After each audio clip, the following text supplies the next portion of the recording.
Es un país donde hace 2000 años un hombre llamado Pablo y su equipo misionero llenaron con el Evangelio, con Mujde, con buenas nuevas, todo el país. Pero han pasado 2000 años y quiero hablarles un poco acerca de mi tierra, Turquía. Una nación que fue invadida por mi gente, los turcos. Somos originarios del centro de Asia. Somos un pueblo guerrero. Cuando salimos de allá del centro de Asia, de la región que hoy en la actualidad se llama China, Xinjiang, nosotros adorábamos el fuego. Pero mis antepasados, cuando vinieron conquistando del centro de Asia hacia Europa, hacia el Medio Oriente, pasaron por un país llamado hoy en día Irán. Ahí ya reinaba el Islam. Y ciertamente nosotros los conquistamos con la espada, pero ellos nos conquistaron en cuanto a lo espiritual. Y como turcos salimos de ahí creyendo en el Islam. Así fue como llegamos a esta tierra de Turquía. Había unas cuantas gentes que creían en Jesús, en Isa Mesías. Pero mis antepasados se encargaron de poner gran presión sobre ellos y de asesinar a algunos de ellos. Recuerdo las historias que mi abuelo me contaba, allá por principios del siglo, allá en la ciudad de Adana, allá muy cerca de Tarso, donde nació este hombre llamado Pablo, había comunidades armenias, las cuales estaban pasando por un tiempo de avivamiento. Eran iglesias avivadas, iglesias que creían en Isa Mesías, pero mis antepasados los asesinaron, los corrieron del país. Recuerdo que mi abuelo me contaba con tanta fiereza cómo ellos habían encerrado a un grupo de cristianos en una de esas iglesias, hombres, mujeres, niños, y les prendieron fuego. Y ahí en esa iglesia todos perecieron. Lo que le sorprendía a él es que él escuchaba cantos. Él escuchaba cantos. Y él no podía entender eso, porque eran cantos de alabanza a Dios. Un Dios que no es mi Dios, un Dios que no es el Dios de mis padres, un Dios que no es el Dios de mis antepasados. Porque como turcos, como musulmanes, nosotros no creemos en este libro. Este libro es falso. Este libro ha sido corrompido. Nosotros los musulmanes creemos en 4 libros sagrados. Dios ha revelado su palabra, Allahu Akbar. Alá ha revelado su palabra en 4 libros: el Tevrat, el Zebur, el Injil y el Corán. Pero los judíos se encargaron de corromper los 2 primeros, el Tevrat y el Zebur. Pero ustedes cristianos tienen la culpa de haber cambiado y torcido de acuerdo a sus conveniencias el Injil. Y por eso no podemos creer en esos libros.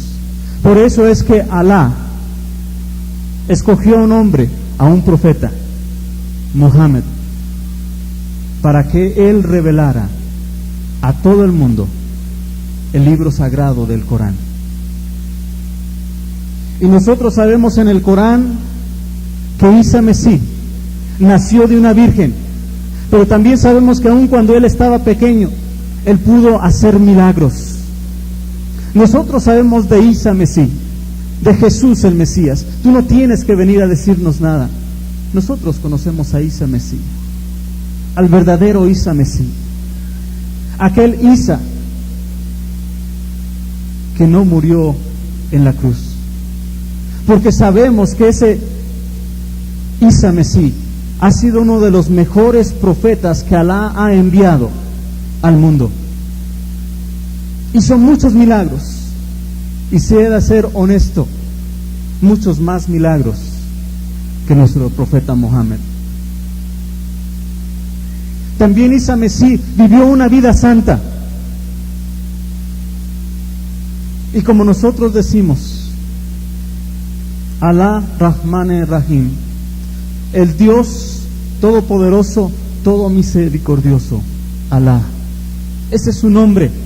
Y Él no puede permitir que uno de sus mejores profetas muera en la cruz del Calvario como un asesino. Eso es mentira. Y nosotros esperamos que Isa Mesí, que fue tomado al cielo por Alá, y el que murió en su lugar fue aquel hombre que lo traicionó, que ustedes llaman Judas. Él fue el que Alá cambió su aspecto y murió en la cruz, porque él merecía morir en la cruz como un asesino, como un traicionero. Pero Isa Mesí fue tomado al cielo. Y esperamos que un día regrese. Me ha contado mi padre que allá en la sagrada ciudad de la Meca, a un lado de la tumba de Mahoma, de Mohammed, hay una tumba vacía, que espera que Isa Mesí regrese, viva entre nosotros los hombres, porque Él es hombre como usted y como yo. Se case, tenga hijos, envejezca y muera. Y ahí está la tumba esperándolo. Nosotros lo creemos así. Pero ahora ustedes vienen a esta nación de 68 millones de personas y nos dicen que eso no es cierto, que este libro no puede ser cambiado, que este libro es la palabra de Dios, es la palabra de Alá. Yo en lo personal no lo he leído, pero todos mis maestros de religión, desde la primaria, porque en la primaria nosotros tenemos 5 horas de religión en las escuelas, y en la secundaria son 3 horas a la semana, y en la preparatoria nos enseñan 1 hora de religión a la semana, y en todas esas horas de enseñanza nuestros maestros nos han dicho que ustedes los cristianos están mal, han cambiado la Biblia, han cambiado el Injil y no podemos creer en su libro. ¿Cómo esperan ustedes que nosotros creamos en su mensaje?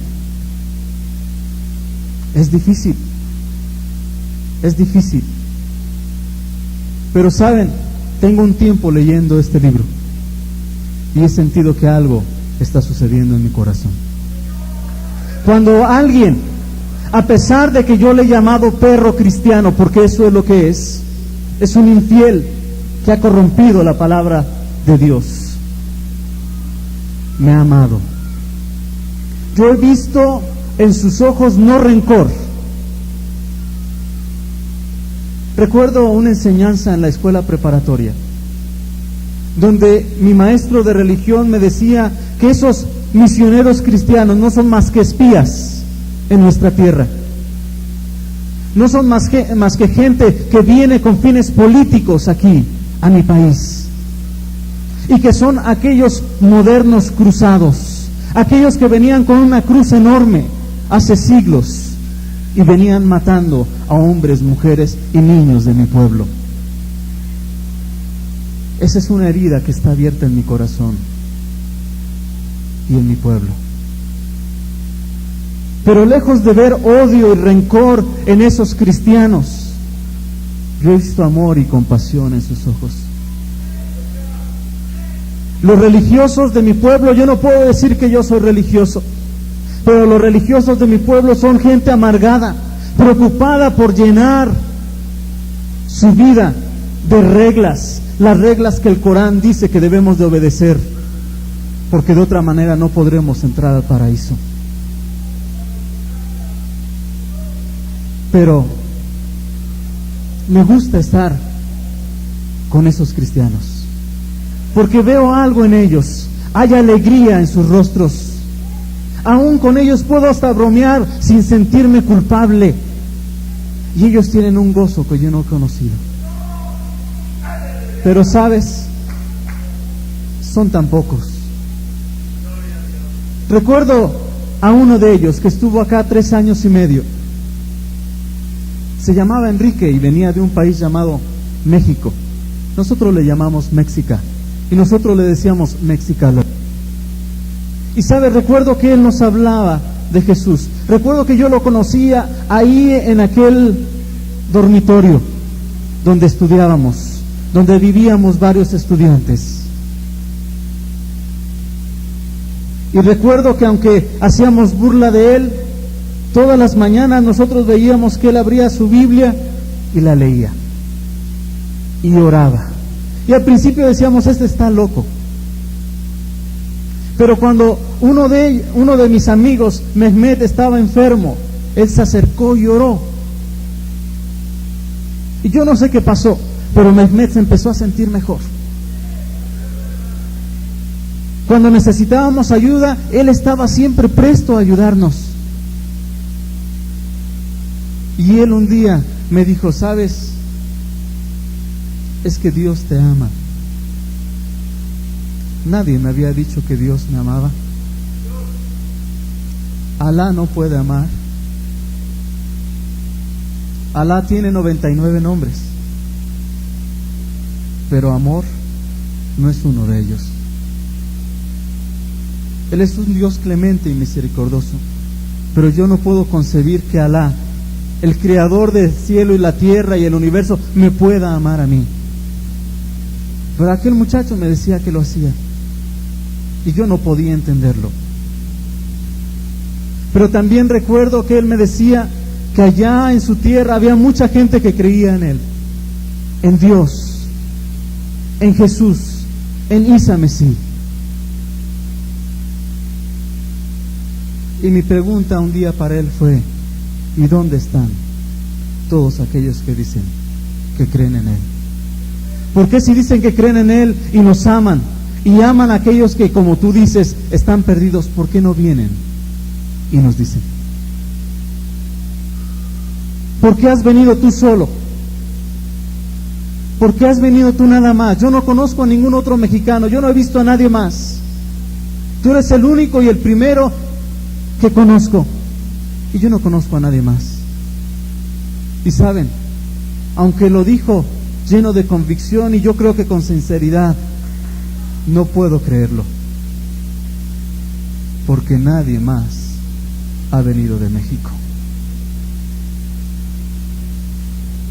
Y a veces dudo en mi corazón entonces.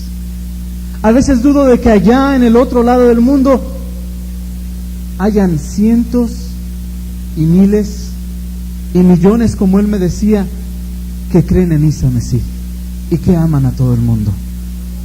No puedo creerlo, porque yo no los veo aquí. Si eso es cierto, es un mensaje que nosotros necesitamos escuchar. Si eso es cierto, entonces necesitamos urgentemente que vengan.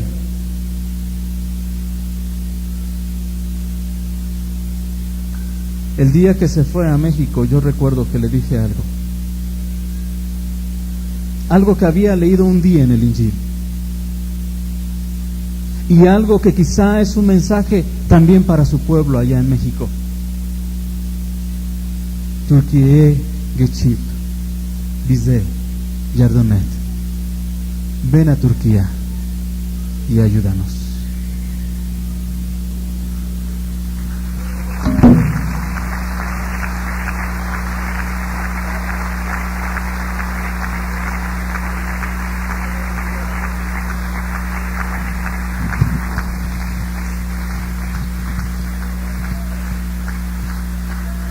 ¿Estarás dispuesto a tomar el reto de ese llamado de un turco que dice: ven a Turquía y ayúdanos? Ora y pídele al Espíritu Santo que te diga si tú estás llamado a ir a los pueblos turcos del mundo. Pues mis hermanos, llegó el momento de una cena abundante que el Señor ha preparado para nosotros esta noche. Es un churrasco. ¿Saben ustedes lo que es el churrasco? Es un filete gordo y jugoso, pero que cuesta trabajo comer y digerir. Pidámosle al Señor que nos dé suficiente mente, corazón y espíritu para entenderlo. Con nosotros, nuestro hermano Guillermo Taylor.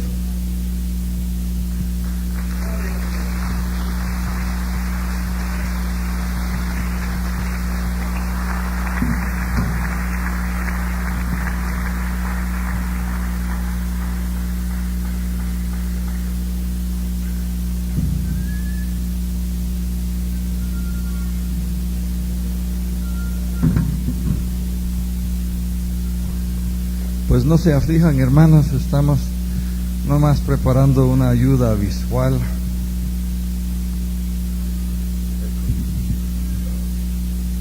Un aplauso a mi ayudante aquí.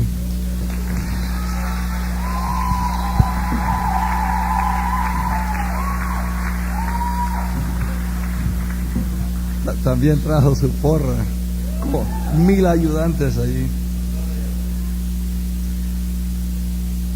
Aguascalientes, ciudad fundada, si mal no recuerdo, el 22 de octubre del año 1575 como la villa de Nuestra Señora de las Aguas Calientes, protegiendo la ruta de plata entre Zacatecas y la capital. Ciudad histórica. Y ciudad que hoy juega un papel extraordinario. Les traigo saludos de la Alianza Evangélica Mundial, con la cual tengo el privilegio de trabajar como director de la División de Misiones, y es mi privilegio viajar alrededor del mundo, en los 6 continentes, países de cada continente, observando la situación del movimiento en cada una de estas repúblicas.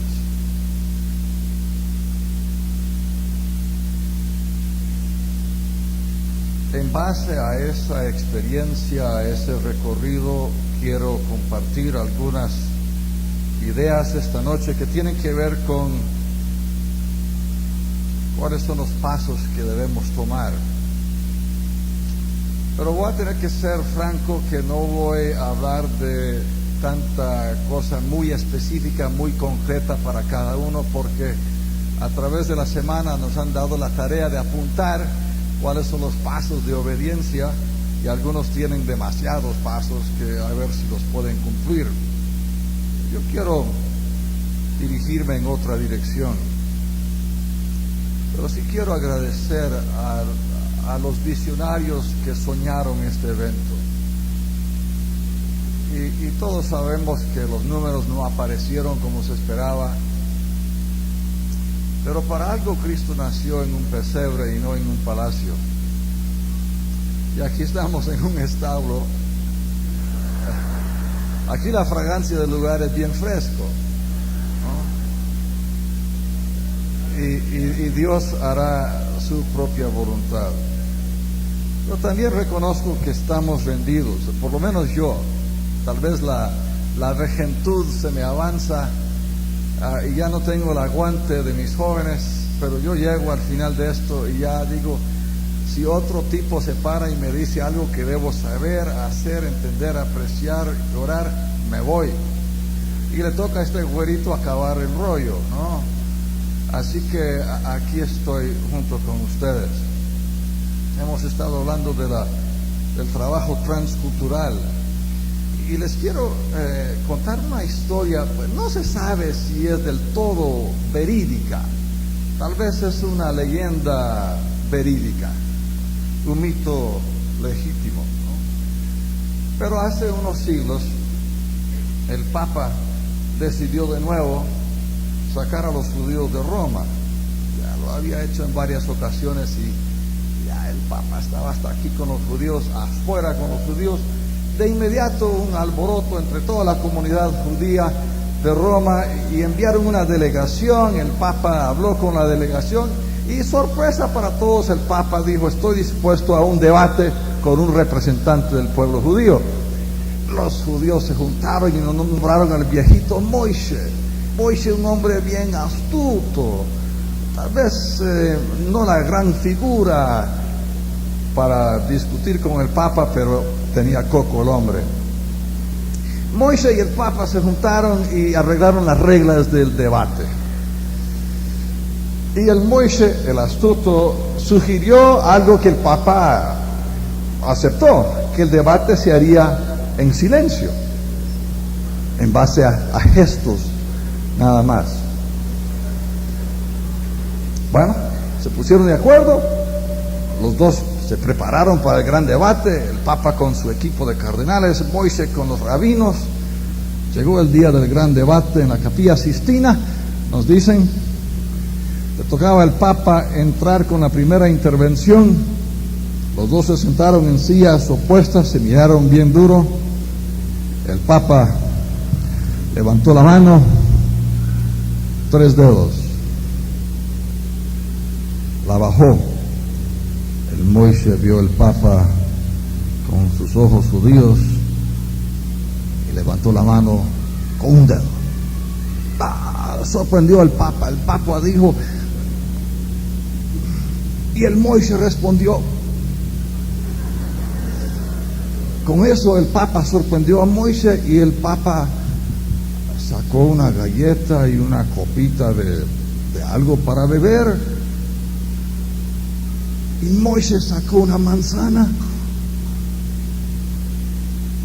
El Papa se quedó doblemente atónito, no sabía qué decir. Se paró, rompió el silencio y dijo: me rindo, el judío me ganó. Y los judíos de júbilo pues se regocijaron porque ya no los iban a sacar de Roma. Pero pronto los cardenales se juntaron con el Papa un poco desanimados porque su capitán, su campeón, había perdido el debate con este judío chaparrito, barbudo, astuto. El Papa dijo: pues es que no se podía, es que no es que el hombre era demasiado. Yo levanté los 3 dedos para hablar de la Trinidad, y él levantó un dedo para decir que las 2 religiones tenemos un Dios en común. Pues yo respondí con que Dios está alrededor nuestro por todos los lados, y él dijo: pues Dios está aquí presente. Yo saqué la hostia para enfatizar el hecho que Dios nos ha perdonado por medio de Jesucristo, y él sacó la manzana para hacernos recordar el pecado original. Era imposible. Los judíos pues se quedan. Bueno, los judíos se juntaron en la sinagoga y dijeron: oye, Moisés, ¿qué pasó? Moisés, ¿qué pasó, mano? Pues mire, la cosa fue bien sencilla. El Papa, el don ese, levantó la mano y dijo: en 3 días ustedes se van. Y yo le dije: ninguno se va. Después él me dijo: mire, ustedes los judíos, todos se van de aquí de Roma, se van.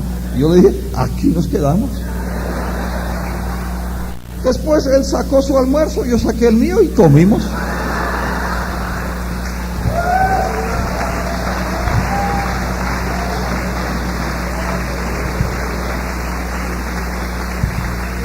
Valdir, esa es mi historia, no es tuya. Pues en la comunicación transcultural uno no sabe qué está pasando ni quién es quién. Por ejemplo, este musulmán, pues no es un musulmán, Algunos de ustedes pensaban que era un musulmán que aquí se estaba convirtiendo. Pero nosotros creemos que ya se convirtió.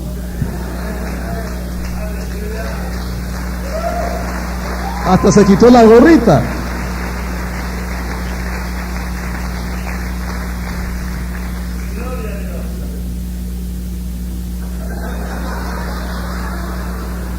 Como que hay un eco, ¿verdad?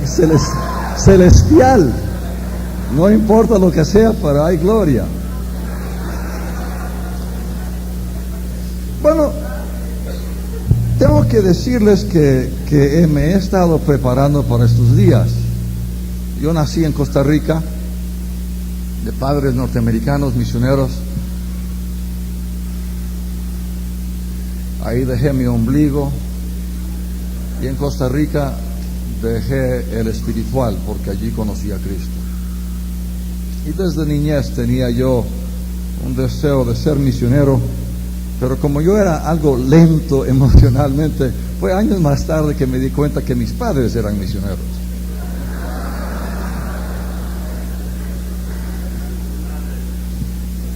Cuidado. Entonces, el Señor tomó la decisión de un niño y la confirmó y me dio la oportunidad de servirle de nuevo en América Latina, junto con mi esposa, que es oriunda de un estado al norte del Río Bravo, que pertenecía a México y antes, y yo sé que se lo robaron, pero con el permiso de ustedes. Pero mi esposa es una tejana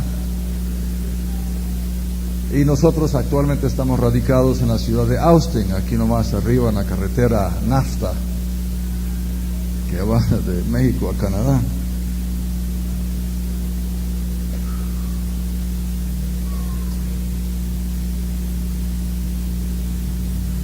En esta zona del país, y tal vez en todo México, en muchos países de nuestras tierras latinas, de Latinoamérica, se trabaja la milpa,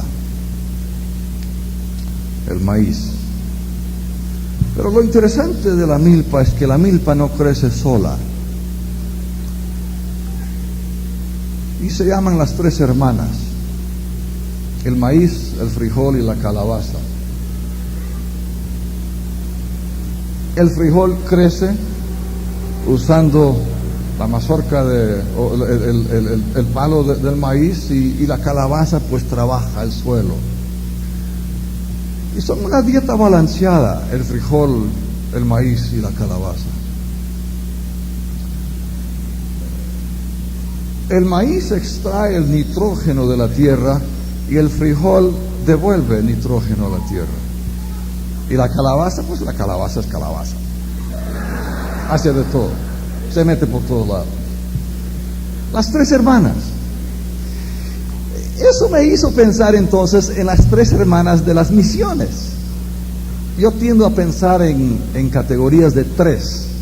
Tres esto, si me gusta algo, aplaudo 3 veces. Si de verdad me gusta, aplaudo 7, porque sería el número completo.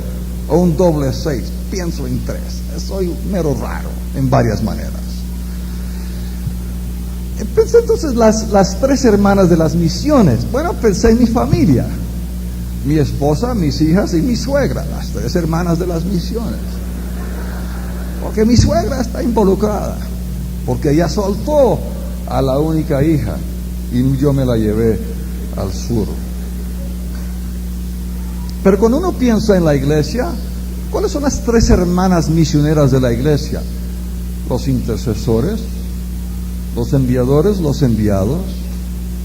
Otra manera sería el misionero, la iglesia y el pastor. Las tres hermanas de las misiones. O la formación del misionero en 3, en dimensiones de espiritualidad y carácter cristiano. La formación del ser interior. Segundo, las habilidades que necesita para hacer ese trabajo transcultural. Y tercero, el conocimiento que le nutre en Biblia, teología, misiones, conocimiento de cultura, aprendizaje de idioma. Las tres hermanas de las misiones. En la capacitación del misionero o de cualquier persona está la educación formal, la no formal y la informal, las tres hermanas de la formación del misionero. Y después están las tres hermanas de la infraestructura misionera: las iglesias, los programas o centros de capacitación y las agencias misioneras. Las tres hermanas. Pero hay otro, que es, con todo respeto, es como la mamá de las tres hermanas, que es la Trinidad. Porque ¿quién envía? El Padre envía, el Hijo envía, el Espíritu Santo envía. Son los tres miembros de la Trinidad. Forman la primera comunidad y nos dan el modelo de lo que significa y lo que debe ser comunidad en la tierra. Son la protocomunidad. Y en la misiología, en el estudio de la misión de la iglesia, en su avance hacia allá, de lo más cercano a lo más lejano, la Trinidad merece mucho más cuidado del que le hemos dado hasta ahora. El desafío para nosotros en esta noche final de este evento es decir, ¿y ahora qué? ¿Ahora qué hacemos? Les invito a observar brevemente un pasaje que yo considero un pasaje, una de esas joyas pequeñas, pero que es un pasaje embarazado, para seguir la analogía de Valdir, un pasaje embarazado de contenido, y lo encontramos en el Evangelio de San Mateo, capítulo 11. Mateo 11. El contexto del verso que vamos a ver más adelante, que es el verso 12, el contexto lo encontramos en Mateo 11:1, donde Juan, el gran protagonista, el primer héroe de la redención, el que preparó el terreno para Mesías, un familiar suyo, creo que fue Jerónimo, que sugirió que eran primos Jesús y Juan, pero la Biblia ni la tradición mencionan eso, pero eran familiares de alguna manera por medio de sus respectivas madres. Pero Juan, el gran héroe, el campeón de la prédica, de los bautismos, que había sacudido la ciudad y el pueblo, ahora estaba encarcelado. El gran hombre no estaba acabando como él pensaba que iba a acabar su carrera, y mucho menos sabía cómo iba a acabar. Como todo preso, yo no soy culpable. Pero Juan había sido un hombre atrevido y pagó el precio del desafío que tiró en el palacio. Pero Juan ahora está a punto de tirar la toalla. Juan está desanimado. La mayoría de los discípulos de Juan se han ido. No contaban que eso significaba seguir a un bueno.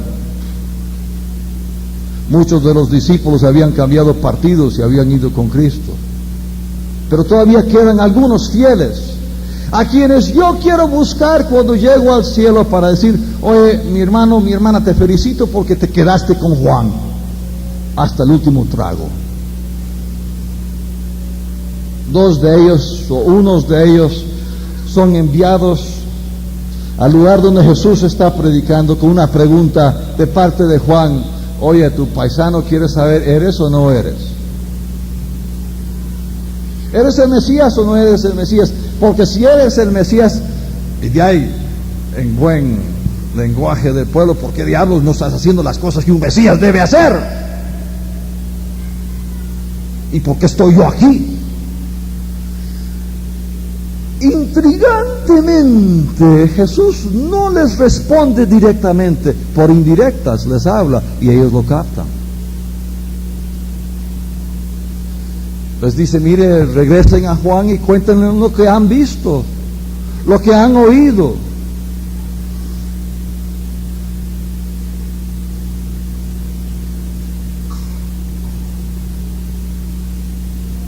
que los ciegos reciben la vista, los cojos andan, los leprosos quedan limpios, los sordos oyen, los muertos son resucitados, y a los pobres se les anuncia el Evangelio.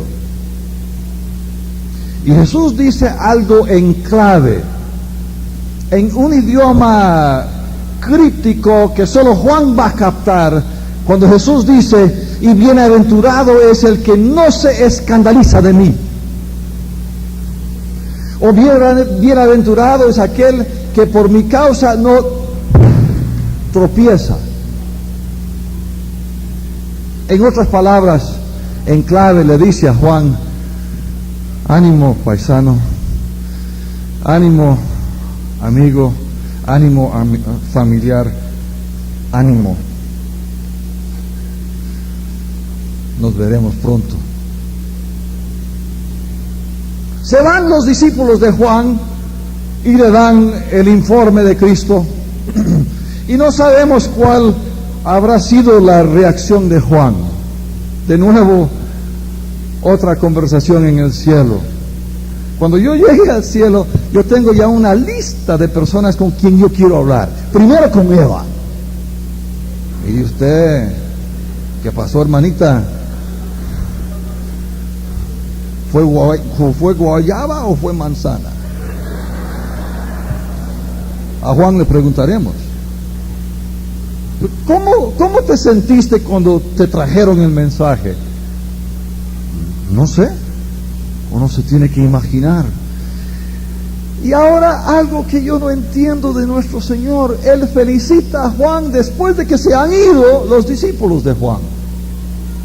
¿Por qué no envió Jesús las palabras acerca de Juan directamente por los pocos que le quedaban, para decir: mire, como Juan no ha visto en la historia, no ha visto en la historia como Juan? Mas sin embargo, el más pequeño del nuevo mensaje es más grande que cualquiera de atrás. ¿Por qué? Porque han conocido a Cristo por medio de su muerte y su resurrección. ¿Por qué es que Jesús no lo anima? Les dejo con esa incógnita, porque no estoy aquí para solucionar todas sus preguntas. Soy un hombre que en pocos días celebraré mis 60 años, y a los 60 tengo más preguntas que a los 25. Otra cosa que me gusta de Jesús en este diálogo es que Él no condena a Juan por sus dudas. No lo condena porque pregunta, no lo condena porque no está seguro. Contraste a la experiencia de tantos de nuestros jóvenes que con preguntas en el colegio, en la universidad, sus líderes pastorales los han condenado por hacer esa pregunta. Nunca se debe dudar. Juan dudó y Cristo no lo condenó.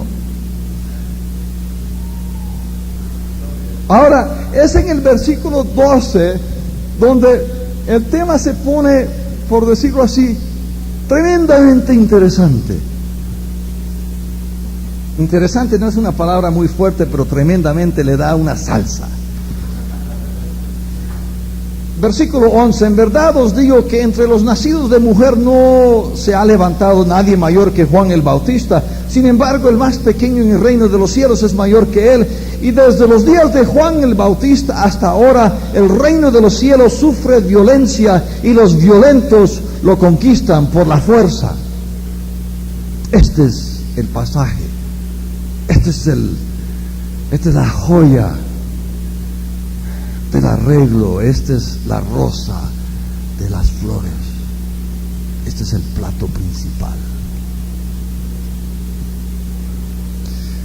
El pasaje nos da algunas cosas claras y por lo menos otro enigma.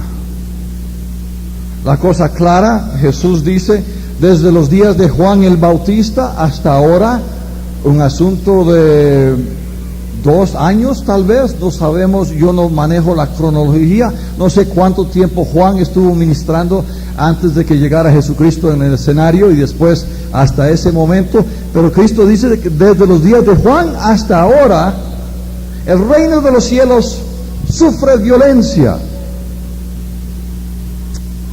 ¿Violencia de qué tipo? Jesús no ha experimentado violencia de oposición, Juan sí. Jesús dentro de poco lo va a experimentar. ¿Estará Jesús hablando de un futuro personal? Tal vez sí, pero también Jesús sabe que dentro del corazón de los que más tarde se manifestarán abiertamente como sus oponentes, ya ha nacido el deseo de eliminarlo y quitarlo del escenario. Pero hay otro nivel que tal vez podríamos tomar en cuenta, que desde los días de Juan el Bautista hasta ahora el reino de los cielos sufre violencia en las esferas invisibles, donde la guerra espiritual se está llevando a cabo. La tentación de nuestro Señor por Satanás y los demonios, la lucha contra los demonios, el ministerio de Juan el Bautista.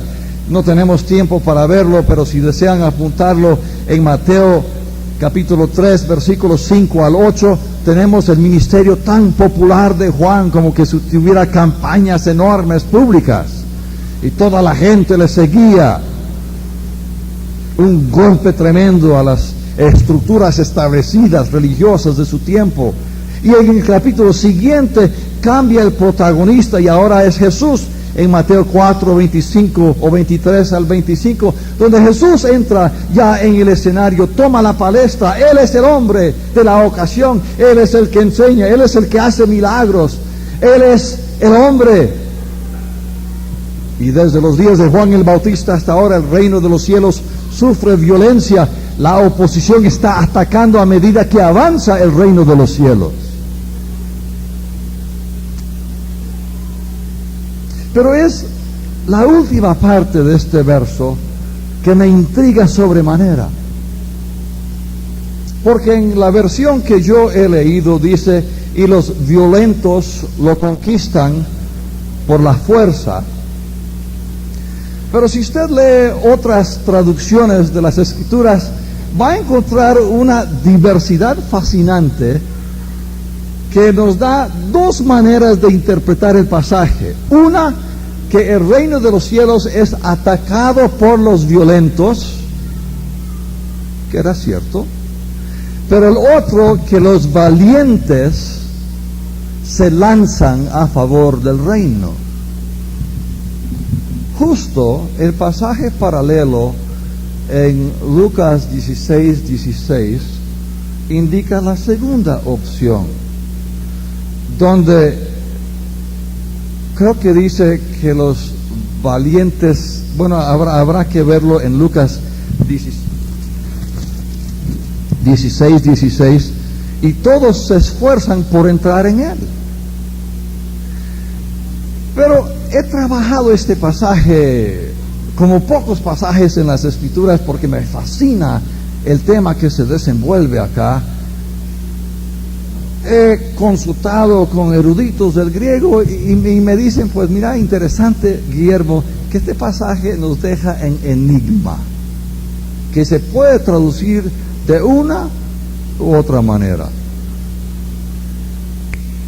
Entonces entendí que el Espíritu Santo nos ha dejado este pasaje para poder interpretar que a medida que avanza el reino de los cielos en los días de Juan y Jesús y en nuestros días, los valientes dicen, quiero ser parte de esto, y la oposición dice, los vamos a acabar.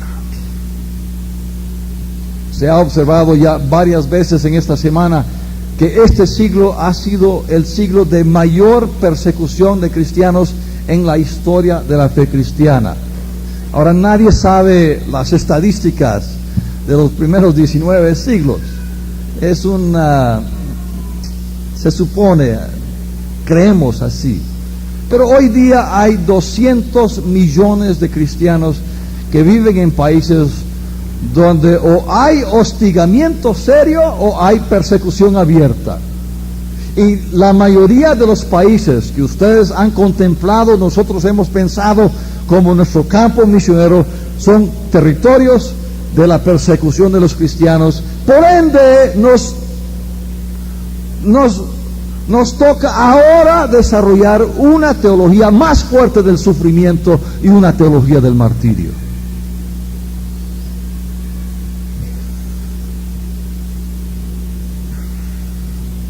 Una de las cosas que me entusiasma del movimiento latinoamericano es que está imbuido, está saturado por un entusiasmo, por una fe que Dios puede. Una de las cosas que más me causa inquietud es el entusiasmo. Porque a la hora de la hora no hay nada de nada. Mucho entusiasmo. Ay, Señor, me rindo, aquí me tiro. Aunque sea concreto, me tiro. Me ofrezco para Uzbekistán o cualquiera de los estanes que están por allá. Porque hay un montón de estanes. No. El reino de los cielos hoy avanza en el contexto de violencia, en el contexto de oposición. El enemigo ataca y los valientes dicen: quiero ser parte de esto. Ahí me encuentro yo como un canoso que quiere ser parte del avance. No tengo las energías de mi juventud y soy un poco escéptico de algunas cosas, mas sin embargo, aquí estoy. Cuenten conmigo.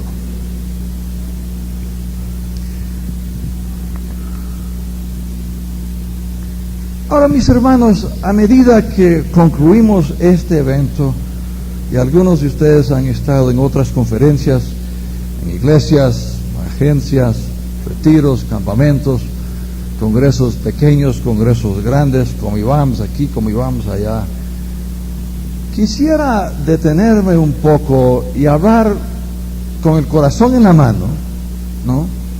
No estoy hablando como un extranjero, estoy hablando como uno que tiene en sus venas frijoles, calabazas, maíz y amebas. Comparten relación simbiótica con mi organismo estos bichos demoníacos. Les hablo con el corazón en la mano. Y lo que quiero hacer es invitarles a madurez. La época de niñez del movimiento misionero tal vez ha pasado en América Latina. Estamos tal vez en una adolescencia de este movimiento misionero. Y la adolescencia tiene cierto derecho de cometer errores garrafales y a la vez tiene que aprender madurez. Y cuando les hablo, se los digo del corazón, que lo hago con el corazón en la mano, porque me estoy hablando a mí mismo. Y si es que yo apunte un dedo, allá hay tres que tiran para acá. Porque, créanme, yo he estado en eventos similares a estos en los años de mi ministerio. Pequeños, grandes, medianos, buenos, malos, redondos, cuadrados. ¿A qué vine yo? ¿Por qué me invitaron? ¿Porque faltaba alguien que cerrase? Pues no, hay decenas de personas que pueden cerrar mejor que yo. Yo concluí que Dios me trajo. Ahora, ¿dónde está mi amén, hermano? ¿Dónde está cuando lo necesito? Yo vine aquí con el propósito de regresar mañana a mi casa diferente. Filósofos antiguos decían que nadie mira al mismo río dos veces. Yo no soy el que llegó aquí por medio de Natán, que me trajo del aeropuerto como a medianoche el domingo. No soy el que era. He sido cambiado por sus historias. He sido cambiado al verles adorar. Mis oídos no aguantan las bocinas penetrantes y me tengo que ir al otro lado del rodeo para cantar allá y no resultar sordo, pero aquí estoy alabando al Señor. He sido cambiado por la palabra, por medio de Valdir. He sido cambiado por medio de las conversaciones que son sostenido con amigos de antaño y nuevos. No soy el que antes era esta semana. Se los digo, hermanos, porque a veces los que tenemos cierta experiencia en las misiones decimos, bueno, fuimos y nos venimos, hicimos y regresamos. Y en eso entonces una palabra al corazón a los más experimentados en las misiones, a los ponentes, a los talleristas, a los autores, a los intercesores, a los movilizadores. Óigame bien, si usted regresa igual, no debiera de haber venido. Regresemos diferente, pero ¿en qué manera? Quiero hablar de las 3 sillas o los 3 elementos del movimiento misionero o de la infraestructura misionera. Y los que han estado en mis talleres saben que ya se aburrieron de esto, pero aguanten, la mayoría no lo ha visto. Es cosa tan emocionante ver esto.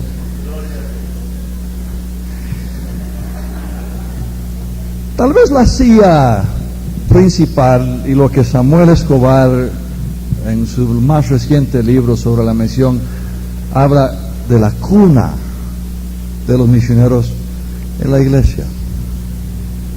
La iglesia.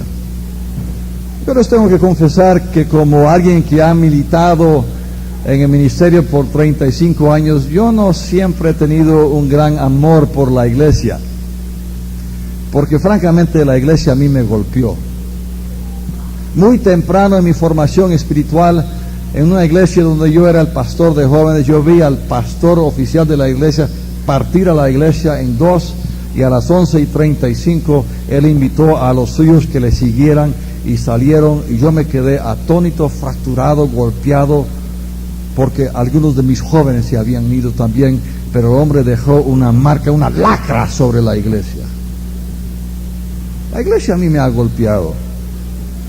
No me ha golpeado tanto como otras personas a quienes yo conozco, mas sin embargo la iglesia es de nuestro Señor Jesucristo, y si Él la ama, yo la tengo que amar aunque me caiga mal. La iglesia es la cuna de la misión, es la cuna de los misioneros. En la historia de la misión de la iglesia no siempre han habido programas formales o no formales de capacitación, pero vivimos hoy, este es el siglo XXI, ¿verdad? Ya dejamos el 20 atrás. Entonces tenemos el otro componente, que son los programas o las escuelas de formación de misioneros. Algunos de esos programas son muy formales, una licenciatura en misiología. Otros son más informales, son cursos modulares seguidos por un intensivo en el campo, y otros programas son más capacitación a la brava. Sobre el camino se arreglan las cosas. Y estos hermanos dicen que ese es el método de Jesús, el Instituto Bíblico ambulante. Bueno, sí y no, pero ahí están. En nuestras instituciones teológicas encontramos a muchos, pero no todos, nuestros misiólogos, los que se dedican a la reflexión de la palabra y a evaluar la misión de la iglesia a la luz de la palabra y las ciencias sociales, de la palabra en primer lugar. Tercer componente son las estructuras de envío. Algunas veces se llaman agencias. La iglesia de Antioquía, en Hechos 13, es iglesia madre, es cuna de los misioneros experimentados. No enviaron a 2 chamacos, jovencitos, enviaron a hombres ya formales. San Pablo tendrá, en ese tiempo era todavía Saulo, tendrá sus 40 y tantos años de edad. Bernabé tal vez más, pero nacieron de la cuna de la iglesia. Pero ellos forman un equipo apostólico, una semi-agencia del primer siglo, una agencia, un movimiento ligado a la iglesia. Ahora, la preparación formal, bueno, sabemos de Saulo y sus estudios, pero la educación de los demás, Bernabé era judío, levita de Chipre. Saulo, pues, indiscutibles sus credenciales académicos, habían estudiado en escuelas de su día. Así que, por lo menos en núcleo, en embrión, tenemos los otros 2 componentes. Ahora, estos 3 componentes tienen que estar en diálogo, tienen que hablarse, porque el misionero aquí es el que tiene que dar vuelta y hablar con los 3. Y a veces el misionero resulta mareado porque está dando vueltas. El pastor le dice esto, la institución le dice esto, la agencia le dice esto. Y lo peor es cuando una iglesia, un comité de misiones a 10,000 kilómetros de distancia del hermano o la hermana que están trabajando en Uzbekistán o por allá lejos, ese comité envía un veredicto por correo electrónico: deben hacer tanto y tal por cual, pero no tienen la sabiduría, no tienen el conocimiento del caso, no saben lo que están haciendo la iglesia, mientras que el equipo en el campo sabe más. Pero ellos no se pueden creer los creídos, que son los que lo saben todo. Entonces, estas 3 estructuras son vitales. Ahora, ¿cuántas iglesias evangélicas habrá en toda América Latina? Pues solo Dios sabe. Tal vez el diablo lo sabe, pero Dios sí lo sabe de verdad. ¿Serán 300,000? ¿Serán 400,000 iglesias? Algunos estiman pues 400,000 iglesias evangélicas, desde puntos de predicación a la macrísima iglesia grande de múltiples miles de personas. La mayoría de las iglesias evangélicas en América Latina son relativamente pequeñas, pero la publicidad la ganan las grandes. ¿Cuántas de estas, digamos, no es cifra acertada, no es resultado de investigación seria, pero suponiendo que hay 400,000 iglesias evangélicas, ¿cuántas de estas tendrán una visión evangelística? Probablemente la mayoría, porque el evangélico latinoamericano, por definición, quiere compartir su fe, porque la fe lo ha transformado. El hombre era borracho antes y ya no lo es. El dinero que lo gastaba en el licor y en las mujeres, ahora lo invierte en la educación, en la ropa de sus hijos. Es fiel a su mujer. Hay cambios en la vida. Es un mensaje que queremos compartir. Pero el problema que tenemos ahora, los que somos evangélicos de segunda, tercera, cuarta generación, es que no conocemos el pasado y no conocemos lo que podríamos haber sido nosotros sin el evangelio. Y por eso muchos de nuestros jóvenes se nos van en busca de algo, y Dios quiera que regresen. Dios mío, regresan, por favor.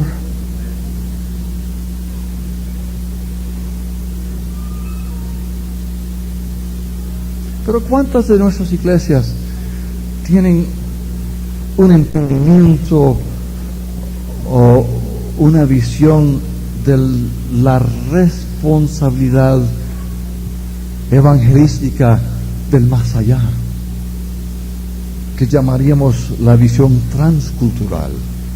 Esto no es una campaña de evangelistas, esto no es un curso para evangelistas, este es un curso intensivo sobre la misión transcultural. Pero ¿cuántas de nuestras iglesias han presupuestado algo para la misión transcultural. Algunos de mis colegas estiman un 5%, un 10%. Es una fracción. Así que pasos de obediencia, aquí el primero y el más obvio: regresar a nuestras iglesias, hacer todo lo posible por comunicar la pasión que Dios tiene por los pueblos, que la pasión que el Espíritu Santo tiene por las naciones, la razón por la cual nuestro Señor derramó su sangre por los pueblos que no lo conocen. Regresemos a la iglesia. Yo regreso a mi iglesia local, y ahí yo rindo informes, porque les cuento, hermanos, que yo soy el humilde coordinador de misiones de mi iglesia. ¿De qué me sirve ser un viajero de las misiones si en mi propio potrero no estoy haciendo nada? Y aunque mi potrero sea pequeño, ahí yo voy a hacer todo lo posible.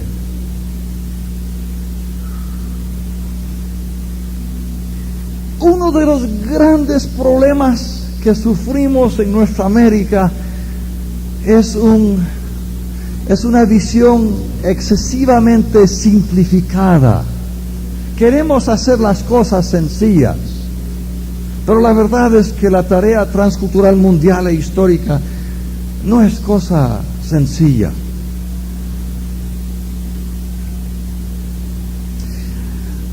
Yo he sido movido emotivamente por los eslogans, las palabras que nos mueven, el cumplimiento de la gran comisión en mi generación.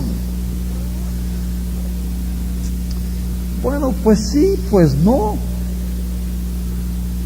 Es igual a un eslogan de propaganda de la Coca-Cola o la cerveza de su preferencia. ¿Estamos motivando en base a mercadeo? Yo puedo garantizar que al final de cada conferencia misionera en América Latina lleno el altar de gente, niños, jóvenes, adultos llorando, diciendo: me entrego. Y ahora estoy en punto de que ya no hago eso, porque ver es creer. Y si el Espíritu está trabajando, sí hay que hacer un llamado, hay que cruzar una línea en la cual yo me ofrezco a hacer lo que Dios quiera, donde quiera y pagando cualquier precio, pero cuidado de las emociones. Cuidado de la mercadotecnia aplicada al movimiento misionero.